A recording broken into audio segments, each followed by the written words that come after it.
সবাইকে প্রভু যীশু খ্রিস্টের নামে স্বাগত জানাই আমাদের এই সুন্দর আলোচনাতে। আর আসুন আমরা সে মহান ঈশ্বরের কাছে নিজেকে নত করে শুরু করি আজকে আলোচনা এবং আপনাদেরকে সম্মান শ্রদ্ধা জানাই এবং ওয়েলকাম করি। তাই আজকে আলোচনাটা এমন বিষয় যে বড়দিনের প্রাককালে আমরা উপস্থিত হয়েছি এবং বড়দিনে আমরা শুরুতেই আমরা অনেক বছর ধরে মণ্ডলীতে গিয়েছি এবং বড়দিনের প্রচার শুনেছি, বড়দিনের উপরে অনেক ভিডিও দেখেছি, অনেক আলোচনা শুনেছি, অনেক সভাতে গেছি, বড়দিনের প্রোগ্রাম আমরা মণ্ডলীতে আমরা অ্যাটেন্ড করেছি, অনেক বিষয় নিয়ে জেনেছি। কিন্তু জানার পরেও এত বছরের পরেও আমাদের কাছে অনেক বিষয় ধোঁয়াশা হয়ে রয়েছে। যেমন আমরা দুটো গান করি, বড়দিনের যে গান, যে মন্ত্রমুখর পূর্ব দিগন্তে, তাতে রয়েছে দুলোকে ভুলোকে আলোর প্লাবনে জাগিছে পৃথিবী নবজাগরণে। আবার আজ পৃথিবী আলোয় জেগেছে খুশিতে মন ভরেছে, তাতেও সেই দুলোকে ভুলোকের কথা উল্লেখ রয়েছে। এই যে দুলোক এবং ভুলোক, এই দুটো কথা ওই গান দুটোর মধ্যে প্রকাশ পেয়েছে। কিন্তু আমরা প্রকৃতপক্ষে কি জানি দুলোক এবং ভুলোকটা কি? আমরা প্রকৃতপক্ষে জানি যে দুলোক কোথায় এবং ভুলোক কোথায়, এবং সেই সমস্ত লোকে কারা রয়েছে, তাদের কাজ কি, কি করছে, এবং সেখান থেকে কিভাবে আমরা নিজেদেরকে কোন লোকে নিয়ে আসব এবং তার তত্ত্ব রহস্য। সেই জন্য আমরা লুক এমন একটা জায়গা নিয়েছি, 2 অধ্যায় 14 পদ। সেখানে বলছে ঊর্ধ্বলোকে ঈশ্বরের মহিমা, পৃথিবীতে তার প্রীতিপাত্র, মনুষ্যদের মধ্যে শান্তি। এই পদটা যদি আমরা দেখি, এটা হচ্ছে বড়দিনের উপরে করা রয়েছে, কিন্তু এর ব্যাখ্যাটা মানুষ ঠিক করতে পারে না, ভুল করে। সেই কারণের জন্য আজকে আমরা আবার এই ব্যাখ্যাটা নিয়ে উপস্থিত হয়েছি, ছোট করে আমরা দেখব।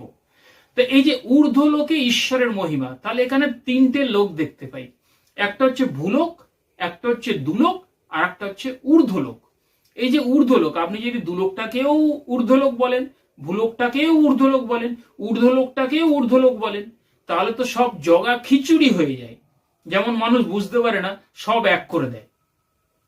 তাই যিশু, পিতা, ঈশ্বর, পবিত্র আত্মা, মানুষ সব এক করে দেয়। তা সেই কারণের জন্য আমাদের পুঙ্খানুপুঙ্খ ভাবতে হবে, বুঝতে হবে, তবে আমরা পৌঁছাতে পারবো। তাই আসুন আমরা আলোচনায় শুরু করি। এই যে ভূলোক অর্থাৎ পৃথিবী আমাদের যে লোকে আছে, এই লোকটাকে বলা হয় ভূলোক। এই রকম পৃথিবীর মতো অনেক হাজার হাজার পৃথিবী সেই লোকে বিদ্যমান, অর্থাৎ ভূলোকটা এইটুকু নয়। আমাদের পৃথিবীটা কত বড়, তদ্রূপ আপনি যদি চিন্তা করে নেন, আপনার যে শরীর, সারা শরীরের আপনি বাঁ পায়ের কুড়ে আঙুলটাকে বা বুড়ো আঙুলটাকে যদি পৃথিবী মনে করেন, তাহলে সারা শরীর হচ্ছে এই ভূলোক। এত বড় স্পেস, এটা ধরে নেওয়া যাক। তদ্রূপ ভূলোক কিন্তু অনেক বিশাল, অনেক বড়, তার মধ্যে পৃথিবী আমাদের রয়েছে। সেই কারণের জন্য ভূ মানে পৃথিবী, আর পৃথিবী এই লোকে আছে বলে এটাকে ভূলোক বলা হয়। এই ভূলোকেও অনেক বিষয় রয়েছে, অনেক তত্ত্ব রহস্য রয়েছে। এই যে ভূলোকে কে আছে, ভূলোকের কাজ কি, আমরা এই পৃথিবীতে রয়েছি, এবং ভূলোকের লেফট রাইট রয়েছে। ভূলোকের রাইট সাইড কোনটা, লেফট সাইড কোনটা, অর্থাৎ ডান দিক কোনটা, বাঁ দিক কোনটা, এই যে লোকের, এবং আমাদের পৃথিবী কোন দিকে আছে, ডান দিকে না বাঁ দিকে। তা সেই হিসাবে এই সমস্ত কিছু তত্ত্ব আমরা অনেক সময় বুঝতে পারি না। তো এখানে আমরা পৃথিবী, আমাদের এই পৃথিবী হচ্ছে ভূলোকের ডান দিকে রয়েছে, অর্থাৎ রাইটে রয়েছে। সেই কারণের জন্য এখানে সেই যীশু খ্রিস্ট এসে তিনি রক্তবংশের শরীরে এসে তিনি প্রায়শ্চিত্ত সাধন করেছিলেন এবং ক্রুশীয় বলীকৃত হয়েছিলেন এবং মহামুক্তির পথ উন্মোচিত হয়েছিল। এবার এই যে ভূলোক, এই ভূলোকের এক কর্তা রয়েছে। ভূলোকের কর্তা তো যীশু নয়, কেননা যীশু বলছেন যে এই জগতের অধিপতি বাইরে নিক্ষিপ্ত হইবে এবং আমি ভূতল হইতে উত্থাপিত হইব। আবার অনেক জায়গা বলছে এই জগতের অধিপতি আসিয়াছে, আমাতে তাহার কিছুই নাই। এই সমস্ত জায়গাগুলো আপনি বাইবেলে দেখতে পাবেন, যোহনেও আছে, মথিতেও রয়েছে, অন্যান্য সুসমাচারেও যদি আপনি দেখেন সেখানেও দেখতে পাবেন। তাহলে এই জগতের অর্থাৎ এই ভূলোকের অধিপতি, শুধু পৃথিবী না, ভূলোকের অধিপতি অর্থাৎ তার নাভি কেন্দ্রিনে বসে রয়েছে এক সেই কালসর্প, যাকে যোহন বাপ্তায় কালসর্পের বংশ বলেছিল মানুষদেরকে। সেই কালসর্প অর্থাৎ অসুর, অসুর এবং কালসর্পের জগৎ হচ্ছে ভূলোক। তাহলে আপনি চিন্তা করুন যে আমরা কি কঠিন পরিস্থিতিতে রয়েছি, যে এই পৃথিবীতে রয়েছি। তার মানে কি, সেই কালসর্পের জগতের মধ্যে যেহেতু আমাদের পৃথিবী, আর পৃথিবীতে আমরা রয়েছি, আমরা প্রত্যেকে ফেসে গেছি। কিন্তু এখান থেকে বাঁচার জন্য তো যীশু খ্রিস্ট এসে রাস্তা বানিয়েছে। সেই রাস্তায় যদি আপনি না চলেন তাহলে তো আপনি ফেসে যাবেনই। তা সেই কারণের জন্য এই যে ভূলোক, ভূলোকের নাভি কেন্দ্রিন বা মিডিলে রয়েছে সেই কালসর্প সে বসে সমস্ত কিছু দেখভাল করছে, সমস্ত কিছু চালনা করার চেষ্টা করছে। যে সমস্ত মানুষেরা সত্য জেনে সত্যের সঙ্গে যোগযুক্ত হয়ে নিজের জীবনকে ঈশ্বরের উদ্দেশ্যে উত্তীর্ণ করতে চায়, তাদেরকে বিভ্রান্ত করার চেষ্টা করছে। কেন? সে যদি বিভ্রান্ত তাদের না করে, তার তো মুখের গ্রাস চলে যাবে। সেই কারণের জন্য এই মুখের গ্রাস কখনোই সে হারাতে চায় না। যদি একটা বাঘ হরিণটাকে অনেক কষ্ট করে শিকার করে, আপনি সেই বাঘটাকে মেরে যদি তার মুখ থেকে হরিণটাকে কেড়ে আনতে চান, বাঘ কি সহজে ছেড়ে দেবে? তদ্রূপ যে সত্য জানে না, যে সে পরিত্রাণ পায়নি, যে ঈশ্বরীয় সন্ধান পায়নি, তারা হচ্ছে যখনই সেই মহাকাশের শয়তানের কাছে তারা সেই আবদ্ধ হয়ে আছে, শৃঙ্খলাবদ্ধ রয়েছে। যখনই তার কাছে সত্যের কথা আপনি বলবেন, তখন সেই সত্যের কথা সে শুনে যদি সে নিজের জীবনকে ঈশ্বরের উদ্দেশ্যে যোগযুক্ত করে উত্তীর্ণ করতে চায়, তাই এই জগতের অধিপতি অর্থাৎ সেই কালসর্প সে কখনোই তার গ্রাস থেকে বেরাতে দেবে না। সেটাই হলো তার কাজ। কেননা সেও তো বাঁচতে চায়। আপনি তার দোষ দেবেন কি? আমরা যেমন খাবার জন্য দৌড়াই, সেও তো খাবার জন্য দৌড়ায়। মানুষের সেই আত্মাগুলোকে সেও খায়, সেও সেটা নিয়ে তার কলেবর বৃদ্ধি করে, নিজের আয়ু বাড়ায় এবং শক্তিশালী করে, যাতে সেও বাঁচার চেষ্টা করে। তাই তদ্রূপ ভাবে এই যে ভূলোক, এই ভূলোকের মধ্যে তার কাজ এই। এর ওপরের লোক আছে, সেটা হচ্ছে দুলোক। সেই দুলোকের কাজ কি? এবং দুলোকেরও নাভি কেন্দ্রে রয়েছে, দুলোকের নাভি কেন্দ্রে রয়েছে লুসিফার, যেটাকে আমরা জানি লুসিফার রূপে। অর্থাৎ সে সেই দিয়াবল, যে দিয়াবলের কথা যিশু অনেক জায়গায় উল্লেখ করেছেন। এখানে সেই দুলোক কি? এই ভূলোকের থেকে অনেক উৎকৃষ্ট জগৎ। এ যেমন সবাইকে চেষ্টা করে যে একটুখানি যার আত্মিক শক্তি রয়েছে তাকে সঙ্গে সঙ্গে ধরে কবজা করতে, কিন্তু দুলোকে যে বসে রয়েছে নাভি কেন্দ্রিনে সেই লুসিফার, সে কিন্তু বেছে বেছে খায়, যার উন্নত আরো আত্মিক পাওয়ার রয়েছে তাদেরকে ধরার চেষ্টা করে। তাই সেই দুলোকেও নাভি কেন্দ্রিনেও বসে রয়েছে সেই লুসিফার, সেও সমস্ত কিছু পরিচালনা করছে।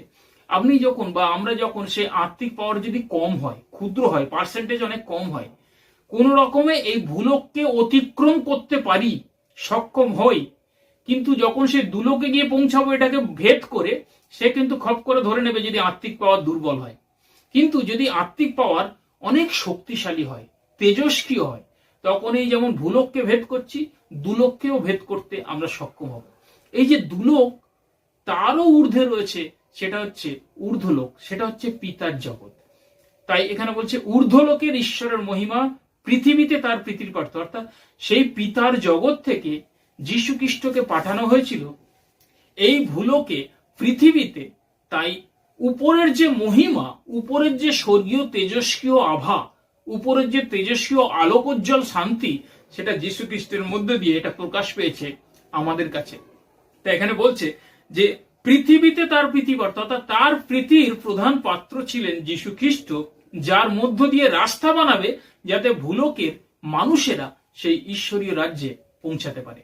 তাই যীশু খ্রিস্ট সেই কারণের জন্য এসেছিলেন। তাহলে যে প্রীতির পাত্রটা কি? এমন কেউ মানুষ নেই যে যীশু খ্রিস্টের থেকেও মহান এই রক্ত মাংসের শরীরে এসেছিলেন। তাই যীশু খ্রিস্টই যেহেতু মহান এবং উন্নত, তাই তিনি বলেছিলেন যে যিশুই ছিলেন সেই প্রীতির পাত্র। আর কি হতে পারে? সমস্ত মানবের থেকে তিনি উৎকৃষ্ট, সেই কারণের জন্য তিনি প্রীতির পাত্র। আর কি?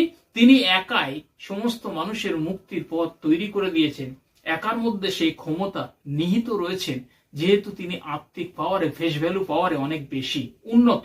সেই কারণের জন্য তিনি এই প্রীতির পাত্র এবং সেই ক্ষমতা তিনি রাখেন। আবার কি প্রীতির পাত্র? স্বর্গীয় যে স্তর, যে স্তর থেকে তিনি নেমে এসছেন পিতার সেই কাছ থেকে, বলছে আমি পিতার মধ্য দিয়ে বেরিয়ে এসেছি, আমি ঈশ্বরের নিকট এবং পিতার মধ্য দিয়ে চলে এসেছি। তাহলে এই যে স্বর্গীয় স্তর, সেই স্বর্গীয় স্তরের স্থানাধিকারী তিনি, সেই কারণে তিনি প্রীতির পাত্র। ওই জন্য যিশু বলছে না, যোহন বপ্তাইজক হইতে মহান কেহই উৎপন্ন হয়নি, মাতৃগর্ভজাত, তথাপি স্বর্গের রাজ্যে যে কনিষ্ঠ, সে যোহন হইতেও মহান। অর্থাৎ যোহন তখনও স্বর্গে যায়নি, সেই কারণের জন্য স্বর্গে যে কনিষ্ঠ, অর্থাৎ সে স্বর্গের স্থানাধিকারী যীশু খ্রিস্ট ছিলেন, সেই কারণে তিনি প্রীতির পাত্র হয়েছিলেন, তাই তিনি আসলেন। এবার বলছে মনুষ্যদের মধ্যে শান্তি। মনুষ্যদের মধ্যে শান্তি বলতে কি বোঝায়? এই যে উপরের ঊর্ধ্বের শান্তি, ঊর্ধ্বলোক ঈশ্বরের মহিমা, অর্থাৎ উপরের যে ঐশ্বরিক শান্তি, সেটা মানুষেরা কোনোদিন টেরই পেত না, কোনোদিন মানুষ বুঝতেও পারত না যে স্বর্গীয় শান্তিটা কি। তাই অনেকে মানুষ এই জগতের শান্তি নিয়ে তারা এটা প্রচার করে বেড়ায় যে স্বর্গীয় শান্তি আমি পেয়ে গেছি। তার বিচার বিশ্লেষণ করে না যে শান্তিটা প্রকৃতপক্ষে জগতের নাকি ঊর্ধ্বের। তাই যিশু বলছেন, আমি শান্তি তোমাদের কাছে রাখিয়া যাইতেছি, আমারই শান্তি দিচ্ছি। আবার বলছে, আমি মনে করি না শান্তি দিতে এসেছি, বিভেদ করতে এসেছি। তাই মানুষেরা জগতের শান্তি নিয়ে যখন আনন্দ করে, সেটা হচ্ছে স্বর্গীয় শান্তি নয়। এবং যখনই সেই যিশুর শান্তি, তিনি শান্তি রাজরূপে নেমে এসেছিলেন স্বর্গীয় শান্তিকে প্রকাশ করার জন্য। তাই মনুষ্যদের মধ্যে শান্তি হচ্ছে সেটাই, উপরের শান্তিকে তিনি আনতে পেরেছেন বা এনেছেন, আমাদের কাছে প্রকাশ করেছেন। আর কি, স্বর্গীয় শান্তির তিনি একটা টুকরো বলা যেতে পারে। যীশু খ্রিস্ট স্বর্গীয় শান্তির একটা টুকরোকে এনে আমাদের সামনে দাঁড় করিয়ে দিয়েছেন। আর কি, তিনি মাধ্যম হয়েছেন স্বর্গীয় শান্তি আমরা যেন প্রাপ্ত হতে পারি। যেমন একটা পুকুর থেকে আর একটা পুকুরে জল পাস করার জন্য একটা পাইপ বসানো হয় অনেক সময়, তদ্রূপ ভাবে তিনি মাধ্যম হয়েছেন যেন আমরা সেই স্বর্গীয় শান্তি পেতে পারি। আর কি, মানব জীবনে স্বর্গীয় স্তর উপলব্ধি যেন করতে পারি, সেই কারণের জন্য তিনি তদ্রূপ আমাদের সামনে শান্ত স্বরূপ হলেন। তো এখানে দেখা যায় যে যীশু খ্রিস্ট তিনি বলেছেন যে যোহন 1:10 দেখেন, তিনি নিজ অধিকারে আসলেন, অর্থাৎ তিনি আগে ছিলেন জ্যোতির্ময় শরীরে পৃথিবীতে, তিনি চলে গেছিলেন, আবার তিনি আসলেন নিজ অধিকারে রক্ত মাংসের শরীরে মরিয়মের মধ্য দিয়ে। তো এই যে মনুষ্যদের মধ্যে শান্তি বিরাজ করছে, সেটা হচ্ছে স্বর্গীয় শান্তি। আমরা যতজন তাকে বিশ্বাস করে গ্রহণ করব, সেই পথটাকে ভালোবাসবো, যিশু যে পথ আমাদের সামনে প্রকাশ করেছেন সেই পথ অনুসরণ করে চলবো, তখনই আমরা স্বর্গীয় শান্তিটা উপলব্ধি করব। আর যদি আমরা উপলব্ধি করতে ব্যর্থ হই, তাহলে কিন্তু এই জগতের শান্তিটাকেই আমরা ঈশ্বরের শান্তি বলে চালিয়ে দেবো। আর তখন কিন্তু দেখা যায় যে মৃত্যুর পরে যখনই ওপরে যাব, তখনই আটকে যাব।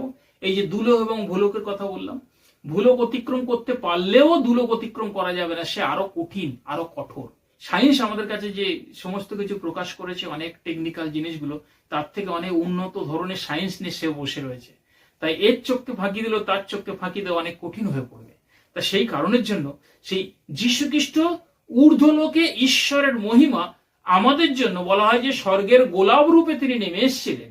সেই কারণের জন্য পৃথিবীতে তার প্রীতির পাত্রকে তিনি পাঠিয়েছিলেন পিতা, যাতে তার মধ্য দিয়ে আমাদের মুক্তি হয়, আমাদের যাওয়ার রাস্তা তৈরি হয়। আর সেটা আমাদের জন্য আনন্দের বিষয়। এটা মানুষ বুঝতে পারে না, দুলোক ভুলোকও বুঝতে পারে না, এবং স্বর্গীয় স্তরগুলো, লেভেলগুলো কিছুই বুঝতে পারে না। মানুষ যেটা শোনে তার পিছনেই দৌড়ায়। তাহলে এই বিশ্বাসের বেশ কোথায়? বিশ্বাসের বেশ তো নেই, তারা কি করে ঈশ্বরের রাজ্যে পৌঁছাবে? তা আমাদের প্রত্যেককে সেই জ্ঞানী হতে হবে, যে জ্ঞান আমাদের সামনে পিতা প্রকাশ করতে চেয়েছেন যীশু খ্রিস্টের মধ্য দিয়ে। তাই যিশু তিনি ত্রাণকর্তা, মুক্তিদাতা, উদ্ধারকর্তা, এটাই আমাদের কাছে বড় বিষয়। এবং তার মধ্য দিয়ে আমরা যেন ঈশ্বরের রাজ্যে যেতে পারি, তবেই সেই বড়দিন আমাদের কাছে সাকসেস বা সফল হবে। তা নাহলে শুধু আনন্দ করে চলে যাব, গান করে চলে যাব, নেচে চলে যাব, নাটক দেখবো, নাটক করব, আনন্দ করবো, ভালো মন্দ খাওয়া দাওয়া করবো, কেক খাওয়াবো, লোককে নিমন্ত্রণ করে খাওয়াবো, এটা শুধু প্রতি বছরে সেই রীতি রেওয়াজের মতো হয়ে যাবে, কিন্তু ভেতরে আমাদের প্রকৃতপক্ষে সেই জাগরণ আর আসবে না। তাই আমরা যেন প্রত্যেকে জেগে উঠতে পারি, আমাদের যেন জাগৃতি আসে। তাই সেই উপরে খ্রিস্টের শান্তিকে আমরা যেন গ্রহণ করে চলতে পারি, তবেই ঊর্ধ্বের শান্তি আমাদের মধ্যে বাস করবে। আর তার জন্য আমরা যেতে পারবো সেই রাস্তা দিয়ে। প্রভুর গৌরব হোক। আমরা যেন প্রত্যেকে ভালো থাকি এবং বড়দিনের আনন্দে আমরা যেন নিজেদের আত্মিক ক্ষতি না ডেকে আনি, এবং সেই বিষয়ে খেয়াল রেখে আমরা যেন এগিয়ে চলি। প্রভুর মহানামে ধন্যবাদ।